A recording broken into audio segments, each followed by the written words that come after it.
இயேசு கிறிஸ்துவின் நாமத்துக்கு மகிமை உண்டாகட்டும். நீங்க நல்லா யோசிச்சு பாருங்க. காலையிலிருந்து மாலை வரைக்கும் ஏன் தூக்கமே இல்லாம பணத்தை தேடுறதுக்கு மனுஷர்கள் எவ்வளவோ வழிகள்ல போராடுறாங்க. சாதிக்கிறதுக்கு பல வழிகள், முயற்சிகள் பண்றாங்க.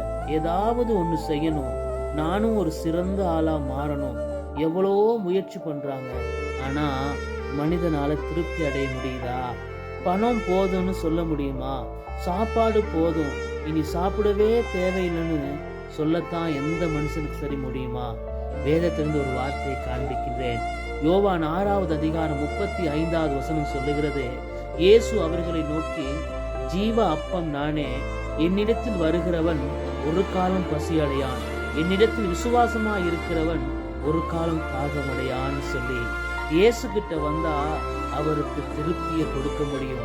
இயேசு கிட்ட வந்தா ஒரு மனிதனுக்கு ஆரம்பமும் கிடைக்கும், மனிதனுடைய வாழ்க்கையில் அர்த்தமும் புரியும். ஆனபடினால இயேசு கிறிஸ்துக்கு இடம் கொடுங்க, உங்க வாழ்க்கை திருப்தியா மாறும். ஆமென்.